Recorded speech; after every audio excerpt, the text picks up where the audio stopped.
Hello and welcome to Tech Deals Fortnite. Testing this on the Ryzen 5 2400G APU, Vega 11 integrated graphics versus the same CPU but with a dedicated graphics card installed, the AMD RX 580 8GB card. Is it worth installing it? Is the performance better? Is it bottlenecking the graphics card? Is it bottlenecking the CPU? We're going to answer all those questions today. Now, these are being tested on the same computer. The only difference is the add-in graphics card, the same 16 gigs of DDR4 3000 RAM. These are being recorded externally on a hardware capture card, so the machine doesn't even know it was being recorded.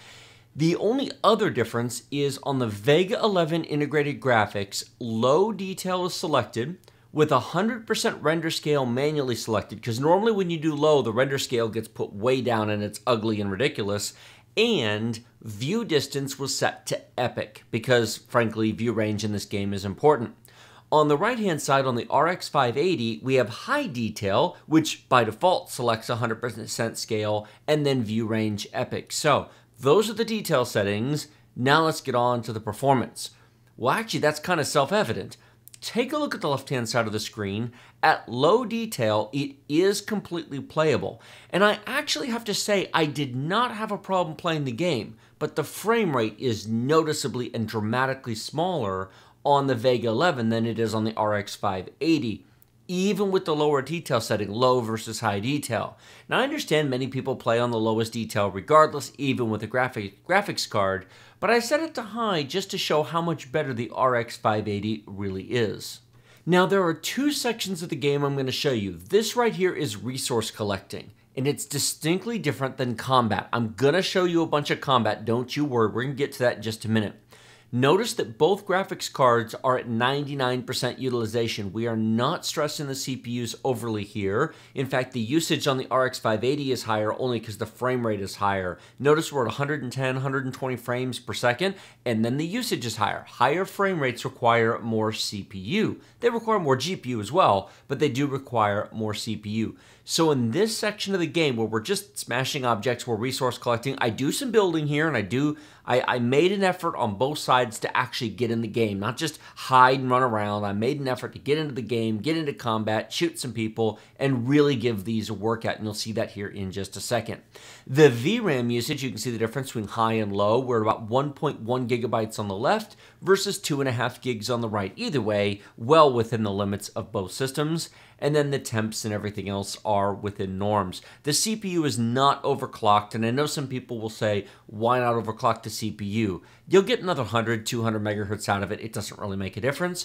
And as far as the Vega 11 graphics, mine will not do 1350. It'll do 1300, but that's such a small overclock, it's trivial. I know other people have had luck getting 1400 or more, depending upon their configuration. My particular Ryzen 5 2400G, if you try to boot it at 1350, it simply crashes and hard locks the machine. So that's why everything there is running at stock settings. Well, that's enough resource collecting. I have trimmed and moved ahead. I did record and benchmark the entire battle, and I just cut ahead to some combat here. We're going to get into more of it and leave it up here. Take a look at the right-hand side. Now, we're respawning and we're dropping. Notice that the frame rate is higher, but it's not as high as it was during the resource collecting. And notice that the very top percentage, the RX 580 is not 99% anymore. During heavy combat, the CPU is actually bottlenecking this game. Now, it is bottlenecking the Vega 11 a little bit, but by far it's bottlenecking the RX 580 more so than the Vega 11 graphics. Yes, a 4-core, 8-thread CPU running at nearly 3.8 gigahertz is bottlenecking an RX 580 $179 graphics card. 4 cores and 8 threads is enough these days for gaming, but it's not going to be for very much longer. It is rapidly reaching the end of the line for modern gaming. What you can do and what's optimum are two different things, and I've covered that in several videos in this series. If you'd like to see some other examples, check the links down in the video description below to see some of the other recent games that I've tested, Battlefield 5, Assassin's Creed Odyssey, and some others, to see an example, more examples of this CPU bottlenecking. Now, 4 cores and 8 threads on a faster chip, like an i7 7700K at 4.5 gigahertz with Intel's higher instruction speed, yes, that would be a bit better off and would bottleneck less. But even with the wonderful 7700K, there's only so much life left in 4 cores and 8 threads. The future really belongs to 8 cores and 16 threads. I know Ryzen 5 1600 and 2600 exist, 6 cores, 12 threads, and that'll bide you over. But if I'm building a new machine in 2019, it's got 8 cores. I'm not even bothering with the 6-core chips at this point. Yes, you can, but the world's going to run over them. 8 cores is going to become the new, basically, i5 chip for the next X number of years. That's a side note, has nothing to do with the test, but I feel the need in each of these videos to point that out because I think a lot of people are still running under the old assumptions that 4 cores is all that you need for gaming. And it was for a very long time. Almost 10 years, it was plenty. But that has changed, and those days are gone.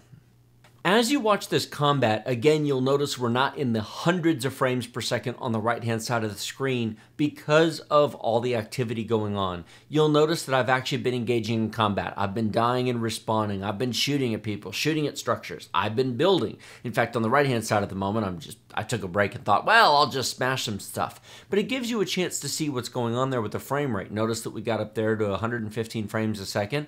But as soon as I go run and engage in combat and I get near enemies, in fact, you can see the building structures right in front of me. I'm going to run up here. And why don't we go ahead and build some and some more. And I'm looking at the sky, so there's not much to actually obstruct on the right-hand side there, the frame rate. But notice that the graphics card is not at 100%. Because, again, there's enemies beneath. Oh, let's not do that. Hit space. There we go. I wonder if there's any points for going through that oval circle. I don't think so, but if there is a reason to go through that circle, somebody let me know in the comment section down below. Moving back to the left-hand side of the screen, notice the Vega 11 graphics are being bottlenecked by the CPU here. We're over 50% usage. There's 71 there. So our CPU is well into the hyper-threading. Actually SMT, symmetrical multithreading, because hyperthreading is the trademark term from Intel, but who cares? I'm going to call it hyperthreading. Notice that the graphics are not at 100%. We're being bottlenecked so badly by the CPU that our integrated graphics are being bottlenecked by the CPU. Who would have ever thought that was going to happen? Now, to be sure, if we increase the detail setting, if we increased it to medium or high detail, then the frame rate would slow down and we wouldn't be bottlenecked as much, but then our frame rates wouldn't be very playable. Fortnite, a free-to-play cartoonish graphics game, it is much, much better optimized than, say, PUBG is. Yeah, 6 cores, 12 threads will get you a much better experience. That just brings us to our chart. Now, the 1% low is 25 and 26, but remember, there's a lot of deaths and respawns, and that tanks the frame rate. And I had enough deaths and enough respawns that I wouldn't worry about these numbers too much. I showed you a ton of live gameplay. You can see how it was running. It really was fine. Even on the integrated graphics, it was fine. If you have a Ryzen 5 2400G and you only have integrated graphics to work with, if it's a Vega 11, you're fine. The RX 580 gets you better detail, better frame rates, better everything. Take a look at that. 91 frames per second versus 61. That is 50% faster at a much higher detail setting.